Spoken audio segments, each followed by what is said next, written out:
Hi everyone and welcome back. Today we're looking at something new here in Zoom. Specifically, it's the ability to do live transcription for anyone who might have a hearing disability who needs the live captioning in real time in Zoom. If you keep in mind, in the past, I've shown you some ways to do this via PowerPoint. And you probably remember that if you go to PowerPoint and click on the Always Use Subtitles, you can do that right under the slideshow. And then once I launch the slideshow at any point, you'll start seeing, listing on the bottom here, the transcriptions will begin. And so what's nice about doing this in PowerPoint is that you actually have a few more options than you will see inside of Zoom. And those specific options, just to go back to reviewing my video on the PowerPoint option, is under subtitle settings. Keep in mind it can recognize many different spoken languages. Some of these are as previews, others are kind of full-fledged, so these are, I guess, the beta ones. And then you can also do the subtitling itself in another language. So this is really handy if you're teaching a language class or running a meeting where you wanted to have English spoken and Spanish as your subtitle, or vice versa, Spanish spoken on the screen in the meeting and English as your subtitle. So it's very cool that you can have that power within PowerPoint. If you're looking for any bilingual applications, multilingual applications, probably going to have to go to PowerPoint to use the subtitling and the live AI features there. You're not going to be able to do that within Zoom, as I'll show you in a second. The other thing that's cool about the PowerPoint version is you can actually decide where you want your captions to show. You can do a little bit of that in terms of the size of the caption bar in Zoom, kind of the percentage of that. You can also select the size of the subtitles in Zoom, but you can't do quite as much as you can in PowerPoint. So if you need that multilingual or bilingual feature, definitely look to PowerPoint for that. And I'm getting ahead of myself just a little bit, so let me just mention what I'll be talking about today in this overview. So we'll first talk about how to set up this new feature in Zoom.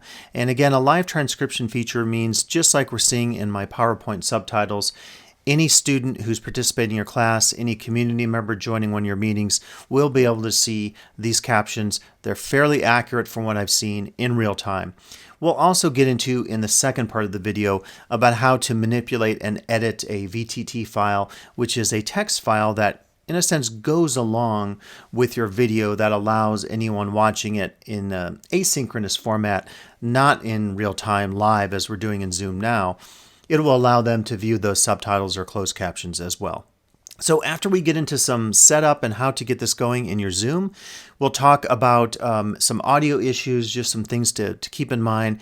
We'll test drive it, of course. I'll show you the accuracy of it, testing just a different set of language speaking options to see how well it does.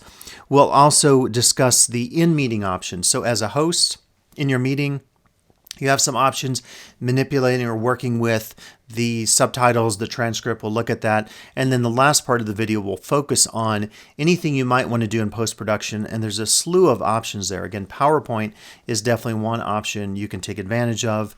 I actually will stop the subtitling here. Anytime you want to do that, just go to your slide menu and click off Always Use Subtitles. And then when you restart this from that current slide, you'll see that that actually goes away. So it's no longer doing the live transcription. What I'm talking about today, though, is doing this in Zoom. So to get started with that, we'll actually exit PowerPoint. We'll go to our Zoom meeting. I'm currently in a Zoom meeting. So the first thing you want to check is your Zoom version. So as this guide from CCC Tech Connect, and by the way, Tech Connect is the reason we're getting this particular feature. So they do this for all the community colleges across California, and as a result of our account through them, this was just added, I want to say early in February. And so it's taken me some time to get to this, but it's a great feature and it's something we should take advantage of for sure. So the first thing to check is, regardless if you're using a desktop client like I am on my computer here, or if I'm doing it on a mobile phone, an Android or iOS device, I need to make sure I have version 5.02 or higher. Very likely you do have this. That's a pretty old version. We'll look at my version now. It's way up in the, I think, 5.4s or 5.5s. So one thing I want to mention is that if you are viewing this on your phone, as far as subtitles or captions, you will be able to view those captions fully like you would on a computer like this. Of course, they'll be smaller, the size of your phone, so that's always an issue with visibility. The thing you won't be able to do is to dive in and control some of those transcription features that I'll show you here. So you want to be able to do that as a host. Definitely log onto your computer or laptop and you have all those features. So let's first look at our versions to make sure we know where we're going. For this, setting this up, you'll want to look at your two versions of Zoom. And by two versions, there's one that exists at, like here, my Zoom program, on your computer. So that is your computer client, if you will. You'll go there, you'll click on your icon, your avatar, and then you'll want to check here for updates. Click on this and it'll tell you your current version. As I suspected, I'm up to date, 5.5.5. Okay, so if I'm up to date, as long as I have the current version, I will be ready to do live transcription. So that is step one.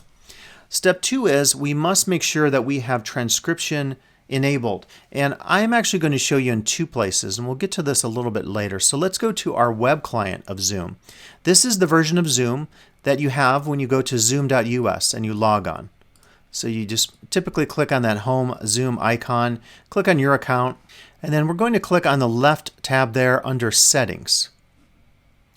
And there will be two places I'm going to tell you to make sure some things are checked. So just be sure you do both of these. For the first, you go to the Meeting tab, and the easy way to do this is to hit Option or Command F, and then in your browser, just type the word Transcription. If you just start it off, TRANSC, then you'll find it here. It's some ways down the page. If you look from the top, it's quite a bit of scrolling you have to do, and then eventually you'll find it there. Let me just go back to it here. Okay, so this is the area you want. Right under closed captioning, this should be enabled. If it's blue, it's enabled. Gray is disabled, so make sure it's enabled. Then make sure you click this here. Okay, so if you get to it and it's blank, I think the default might be enabled. But if it's not, if it's blank, click that. You do have to hit save. Now, the next time you go back to that, it will automatically be there for you. As you can see, it's not going to default back. Whatever you set any of your settings to, it always saves those. You have to change them manually, so that's pretty handy. So that's step one. Make sure this is happening because otherwise you will not get the live transcription services. Step two, and this is just an additional one to get audio transcription, you're going to go back to the top of the page, and instead of the meeting settings, click on recording. Once you do that, I just want you to look for this right here, audio transcript. Make sure that, if it's disabled, again, if it's not blue checked, enable that. So that way you're going to get, it's somewhat confusing. You're going to get an audio transcript that you're going to see on your Zoom video that you can actually go in and edit, which is really nice to get your subtitles or captioning correct. You're also going to get a live transcription. And the way to think about this in the video today is that I'm talking about now doing this live so that a hearing impaired student or hearing impaired community member can read the subtitles live in a Zoom session. And you know, it's really challenging to do this live. And some of you may have been working with other features out there. Perhaps you're using Otter. Perhaps you had a live interpreter. Very hard to do some of this. If you had a person typing for you, and we'll jump on Zoom and show you what that looks like, that's also very challenging because most of us cannot type fast enough to get verbatim transcripts going in real time. So this is a really game changer, I think, for us. Let's jump onto Zoom then and look at this a little bit to see how this works. So we're going to jump in and look at some of the features and the settings, and then we'll actually do a test.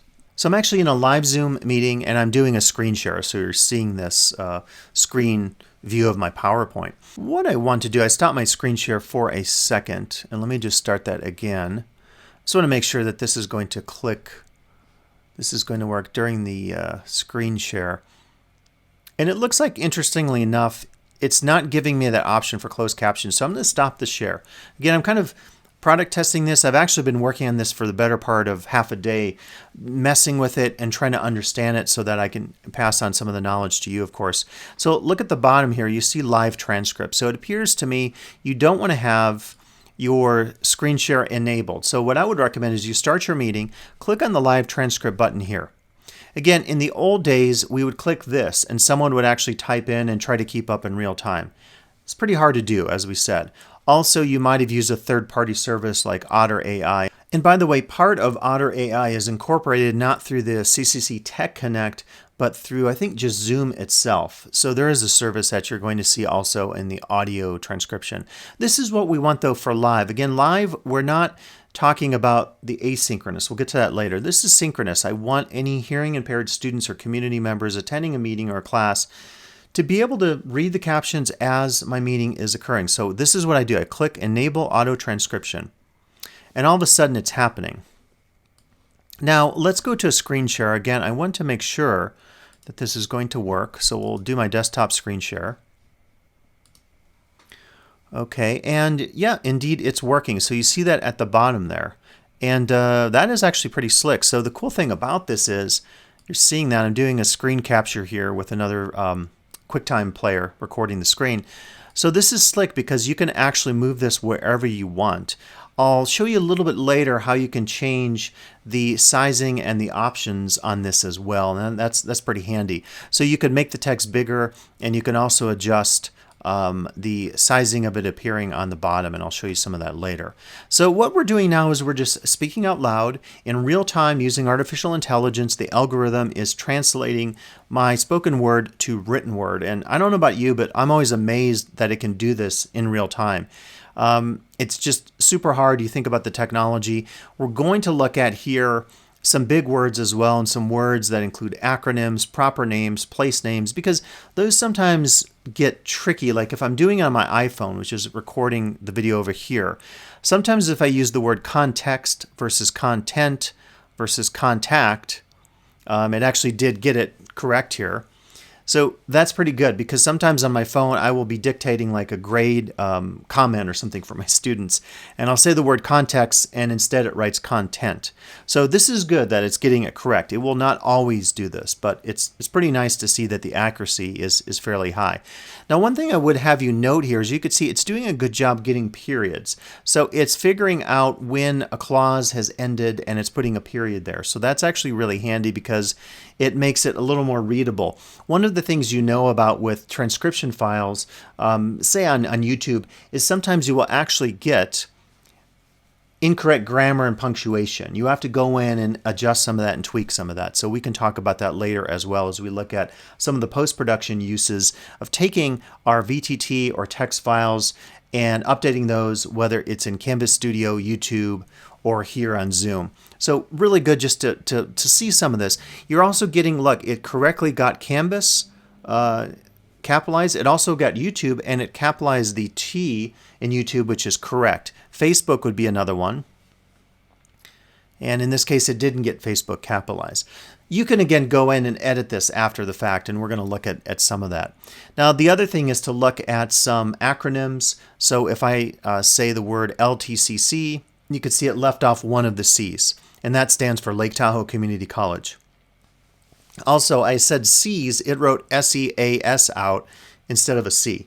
And anytime you spell stuff out, I will warn you, it's definitely not going to get those spellings. So if you're doing something where you're spelling things out or listing a long acronym, there may be some errors there. So it's just something to think about. Any of the technology we use, whether it's, like for me, my audio technology, my video technology, I'm always kind of problem testing it, working through it, and seeing exactly what it's going to do well and some areas where maybe there's room for improvement. So again, you can catch some of this in your transcription file after the fact, but in a live class or community meeting or college governance meeting, just keep this in mind such that you know some of the snafus, if you will, that'll happen in your transcription. It just changed snafus to snack foods. So for someone reading that, obviously, I'm going to have to go in and change that because they're going to say, why does it say snack foods instead of snafus? Let me try snafu. Okay, it actually got it. So I had to really kind of enunciate it and maybe sounded kind of ridiculous in a sense. So in any case, you can play with this because you definitely want to go in and figure out what it does a good job with and some challenges maybe with certain words, proper names, place names, capitalization, again, grammar, punctuation. Some of that is not going to happen directly in real time, but it actually is throwing in some commas here. I'm not looking at it carefully, but it's kind of nice that it is getting some of the punctuation. Let me see if I say the word comma. So in some transcription programs, comma, okay, it doesn't do it here. So on my phone, if I say the word comma, then it actually inserts a comma or period. And it didn't. So again, period, it thought just the word period. So that's another thing maybe you have to do is adjust a little bit. If you're used to transcription or dictation services on a phone or something else, another technology device, some of the conventions that maybe happen on that one device do not happen in this case on the live Zoom transcription. So I don't know about you, but overall I've been looking at this, watching this for a few minutes, and I think overall it's pretty good. It's doing a decent job for sure. Again, keep in mind you can go around here and adjust where this is going to appear on your screen. That's really nice just for anyone watching. So if all your text in PowerPoint is here, obviously don't put stuff here, put it here. If you have a light color background, that's still going to work, because what you see that it's doing is it's automatically putting in, actually better than some cases on the TV if you're watching a movie, it's automatically doing that nice shadowing and putting white text on top of it. So it's very readable, certainly, on the screen. And again, we can adjust what that looks like as well. I'll show you some of that later in terms of the size. Now I have up on the screen here, to go back to my PowerPoint, the topic of sound issues in particular. So the one thing I want to say about this is that if you're using a computer and you had a lot of distance between your voice and the microphone, like if I were teaching an aerobics class, and the microphone was here and I was way back here 10, 15 feet away, music's playing, unless I have a lavalier or a remote mic that the audio is going direct to the computer, maybe via Bluetooth, and being picked up by the computer, it's not going to do a good job with transcription. So what I recommend is do a test of this as I'm doing now before you run your class or your meeting, your board meeting, whatever it is. And then if you have any sound issues, you can definitely work on, you don't have to get, a high level microphone like this. You can have a decent lavalier mic, a USB mic on your desk set up and use that. And if the transcription is more accurate, you know that was the issue. I have to tell you, I'm using directly the microphone, the external mic that is on my Mac, and I'm seeing no issues other than the occasional quirk that we've been talking about. Like right now, it just capitalized microphone for no reason. So there are things like that, but it's not a big deal. So I would say you would be fine using the microphone built in to your device, whether that is your laptop or your desktop computer. Phones and other devices, you might get into some issues, but you can test that out on your own. So any sound issues, check your microphone first and foremost, and that should hopefully fix the issue. So next we're going to jump in here to some in-meeting uses and options. So again, we have our transcription going here. It looks nice. You're seeing a different background here, a light background. Doesn't matter though, because of that shadow box that allows us to put the really nice highlighted white text on top of it. I can't think of a background that's not going to work on, and so that's a really smart choice with that Zoom decided on here through Tech Connect. So what I could do here, and just keep in mind, if you're doing a screen share, just because of the sake of trying to make things efficient, sometimes some of the menu items disappear. You can always click on more to find those, and that's this case.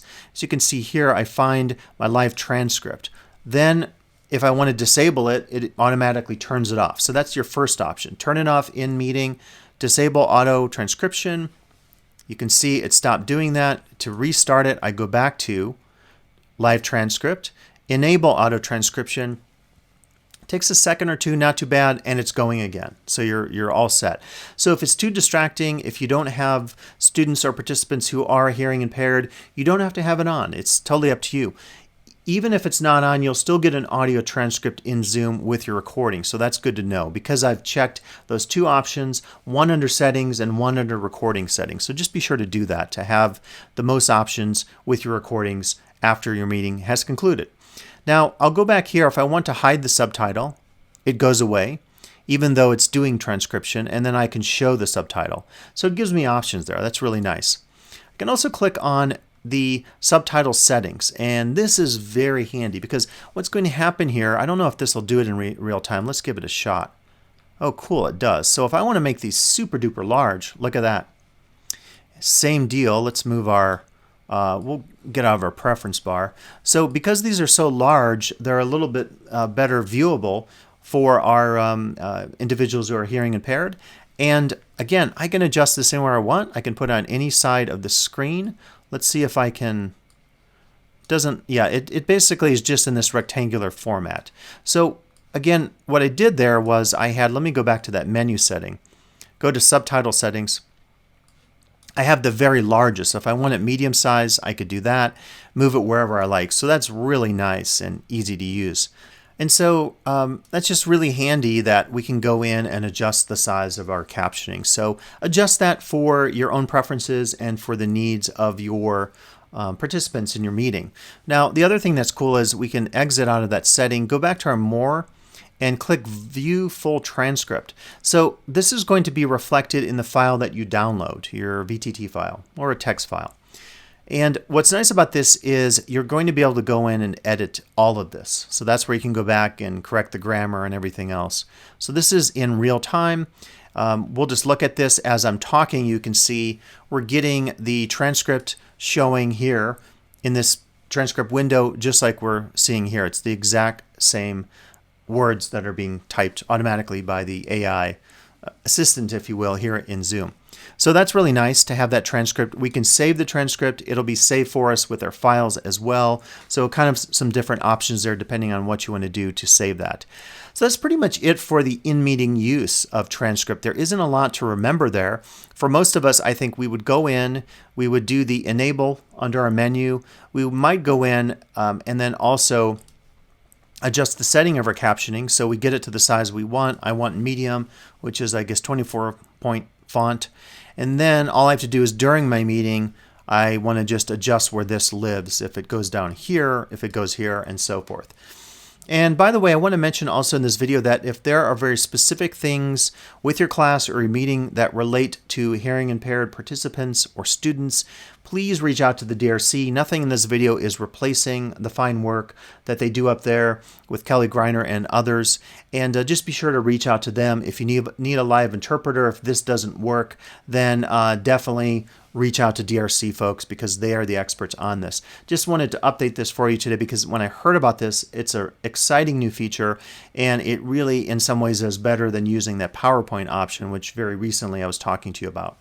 Well, one of the topics that I think always comes up with doing any kind of live dictation or subtitling or closed captioning for our hearing impaired community members or students is to what extent the accuracy is good. What is the level of accuracy? So to test this, I thought I would try to read a hard passage.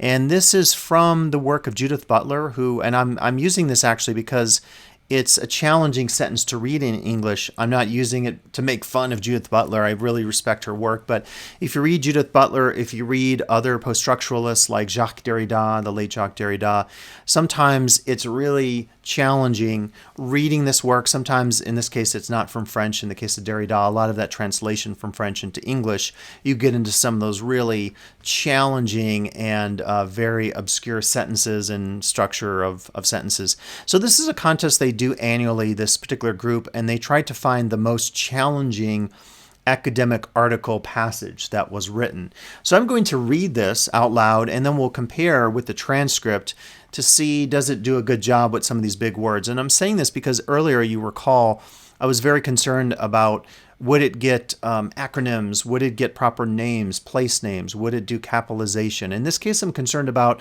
we all teach in subjects that maybe sometimes have academic jargon. For me, I'm thinking of the word hermeneutics.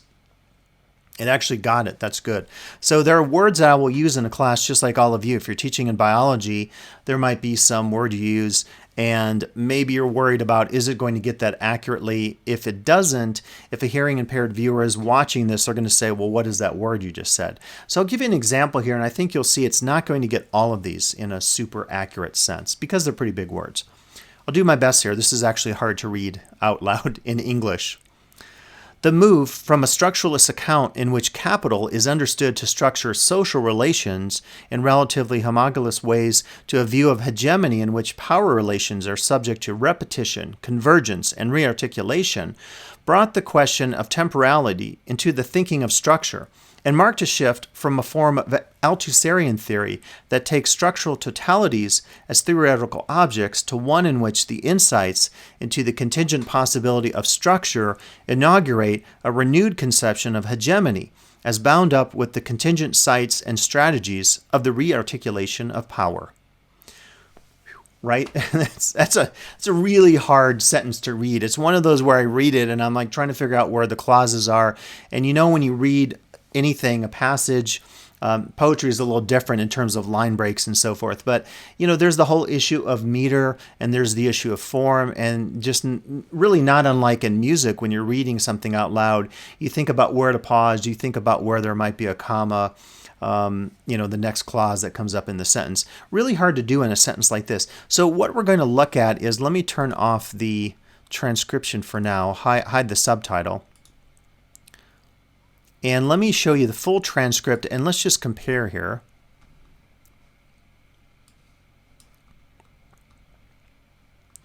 See how it did. I'd be surprised if it got it all correctly.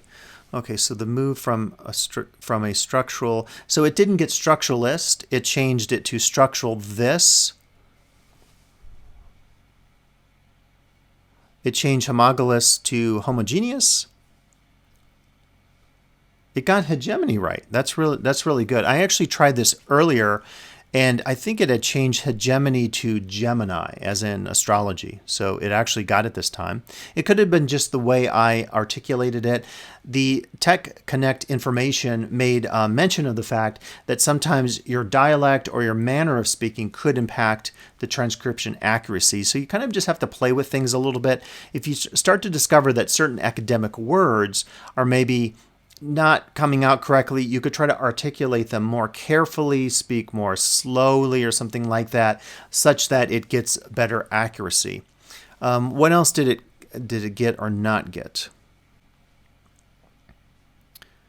So it didn't get Althusserian. Althusser, the famous Marxist theoretician. Not surprised, proper name. It's probably not going to get things like that. It got a lot of these correct. Structure, inaugurate a renewed conception of hegemony as bound up with the contingent sites and strategies of the changed rearticulation to articulation of power. So overall, it did pretty well. It didn't get Althusser. It messed up the word homologous, which I struggled to say. And, it didn't get some of the punctuation correct. So not bad overall. So it can get words like hegemony without any problem. It kind of got most of the others with the exception of articulation or rearticulation. It had as articulation. So I thought that's kind of fun just to test the accuracy of it. I know the accuracy varies of all these AI programs that you might work with, and in this case, it was at least nice to see that it did a fairly good job with the text that I read to it. So next, let's talk about video text track files, VTT files, and editing. So what I've been describing so far, as we still see the transcription going, is that we want to be able to take our files after the fact and make sure that the accuracy of our captions or subtitles is high enough that they are effective in terms of grammar and punctuation. So that's one thing we can think about doing after the fact. So I'll show you how to download this file and to make use of it after the fact with your asynchronous videos. Okay, so in this next section, we're really talking about now kind of not the synchronous stuff you're going to be doing, as I just showed you in Zoom, but this is the asynchronous stuff. So after I've held my meeting, whatever video program I've used, I'm assuming you're going to be recording this in Zoom, you can go in and download your files, and then you can adjust the VTT or text file that is associated with the particular video that you've shot.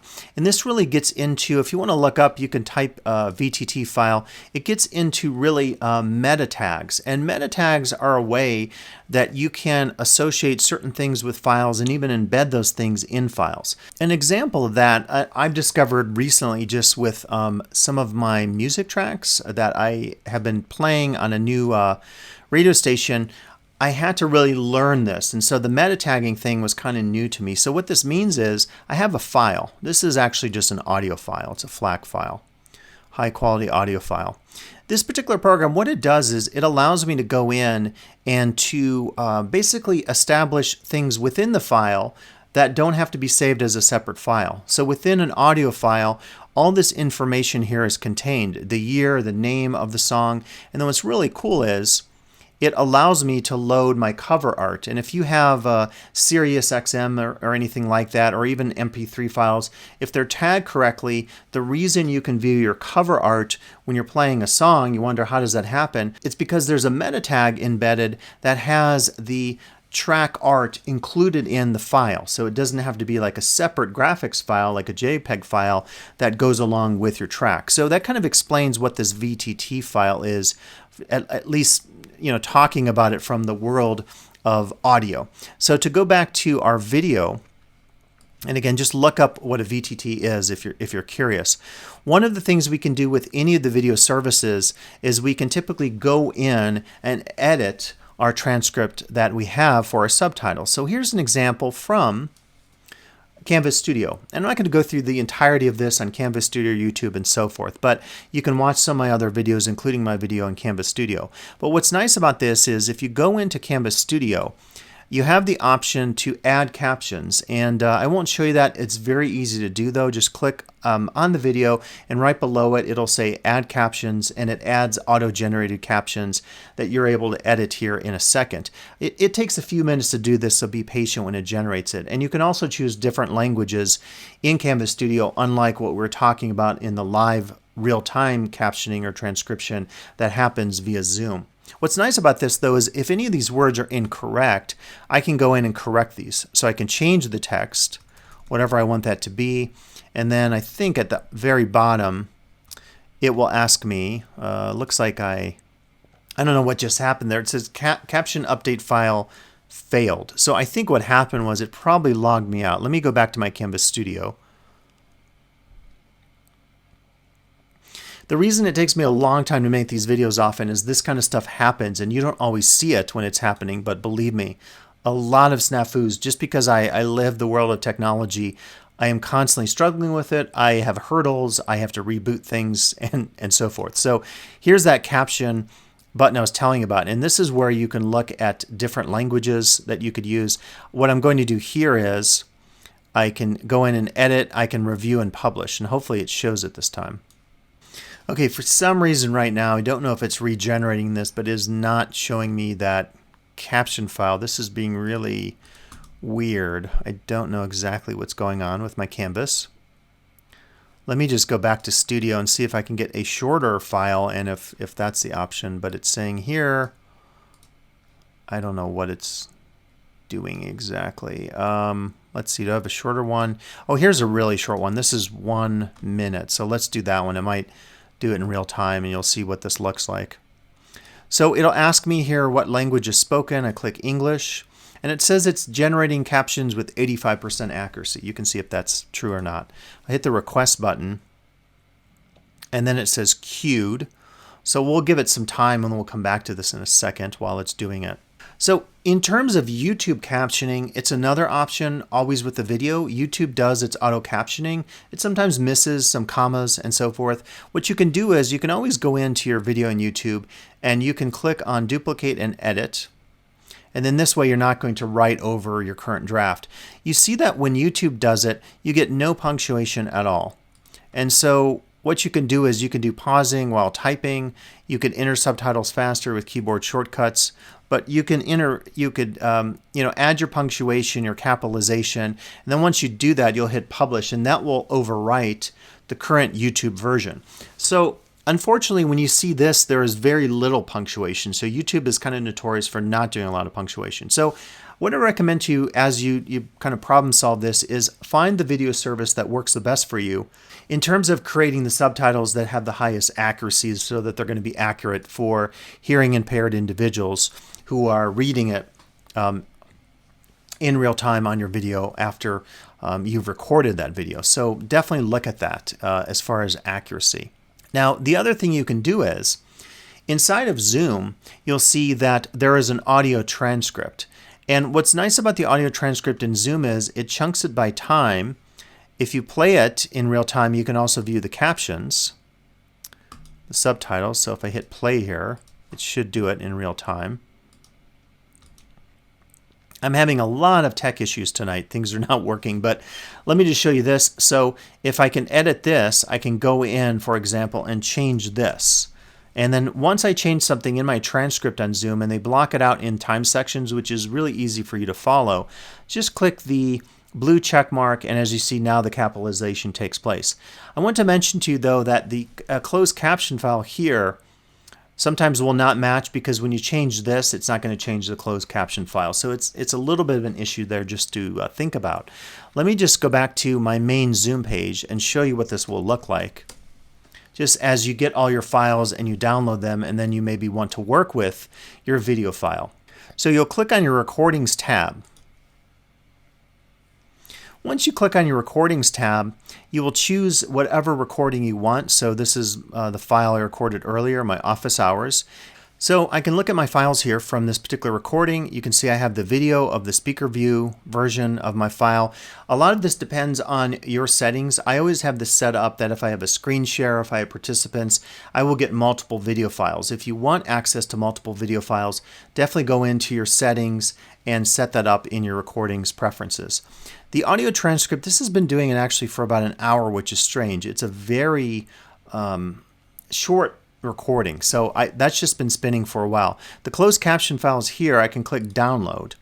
Once I download that, I just go to my downloads folder, and then I have all my various files here available for me to work with. So I have the video file, and what you're going to see here is even though I recorded this with my subtitles going, it's not going to show it here. Okay, I wasn't doing a screen capture in this particular situation, so it's not going to actually show anything. So it will have it though as my VTT file, and if I recorded this earlier as a screen capture, then I'll see my subtitles appearing here. Okay, so it's just something to think about in terms of when do you need the subtitles showing. You always have the option to use these in the asynchronous format after you've held your live meeting. But I can click on my VTT file, and this is very similar to what you'll see like on YouTube or on that Zoom live audio transcription. Again, I can go in using my text editor and change any of the language that I want to make it more accurate, to change punctuation, to do capitalizations, to correct words that are wrong. Now, for this next step, you would need to do something in post-production with a video file. For example, you might be using something like the VLC free service. You can download this. It's the VLC media player, totally free.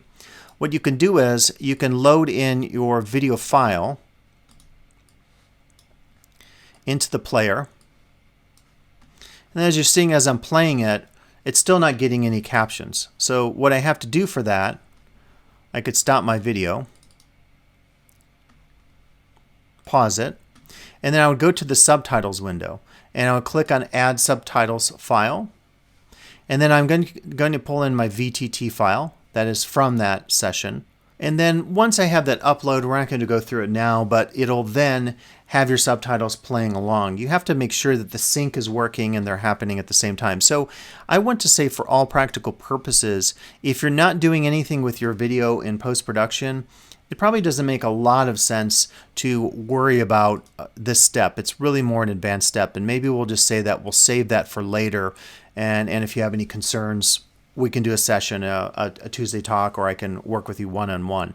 So I'm jumping back here to my Canvas Studio that we looked at earlier, and you can see it finally has finished the transcription. So I'm going to click Review and Publish, and this is where Canvas Studio then has all of the words. Again, I can go in and change anything. If I want something capitalized, whatever that is, I could do that. And then once I've made all those changes, you go back to the top and hit Publish. And it will save that, and then again I can always go back and click on this and edit the captions. So Canvas Studio has a pretty robust caption editor. So one option that you could do, and I'm trying to think about this, if I loaded in, I'm just doing this in my head, I'm thinking if I loaded in a video from Zoom, it's not going to necessarily pick in or pull in the same captions that the Zoom AI did. So probably what's going to happen is Canvas Studio will generate its own version, as we did here, and then you could go in and edit that text. So you got to play with this a little bit. Again, it's tricky for me to talk about this because in all honesty, you could be using a number of different video services. You could be using Zoom, synchronous and asynchronous. You could be using Canvas Studio. You could also be using YouTube. So depending on your uses, you have to really go in and kind of problem solve and think about how you want to use these various services. But I think the easiest thing to do for all of us really is go to your recording. And once you go to your recording, when you click play on it, we actually have to find one here that has, let me get a meeting that actually has an audio transcript that is done. So I'll just go back to my recordings here. And I'm fairly certain this one was transcribed. Again, when you go to your files, if it says audio transcript, then you know that it's ready. If it's still working on that, it's not available. At any time, you could download the audio transcript. And then I'll just go to my downloads folder. We'll find that file. And should be it here. And indeed, it's right there. So you can see it's a really long recording, and it has all of the timestamps, and I can go in with any text editor and save this if I want to improve on this for later. But for purposes, I think, of what we're working with here, I think we're going to be fine using probably the built-in audio transcript that is included here. Now, you're probably noticing here it just has audio transcript. So if I haven't added captioning or enabled captioning yet, and if I didn't have it on for that meeting, the captioning file will not appear here.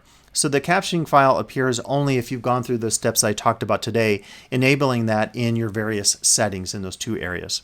So let me just play on the video. You're going to see this is really probably going to be pretty good for most of us. So the transcript is right here. I hit play. And I can go in and adjust any of this. It's really easy to do. Again, I can edit that part of the text.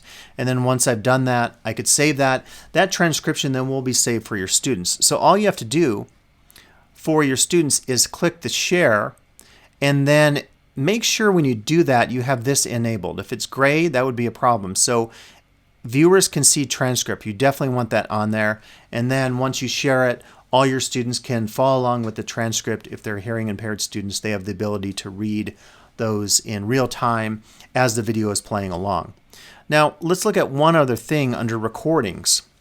These are newer recordings I did after the audio, after I enabled transcription or closed captioning. And you can see here the audio transcript is still not going. But what I could do is I could click share. And when I click share, again, just make sure that viewers can see transcript, that is there. Once I've done that, then they'll get that again. They can read the transcription in real time. It's still taking a while in this one to do the audio transcript, though it has the closed captioning file available. And again, you can always click on that, edit that. Probably you're going to be using that not as a re-upload into Zoom to correct any of the transcription here. In order to do that, go through that step that I just described, which involves you going to the video. And I'll just show you what that looks like again.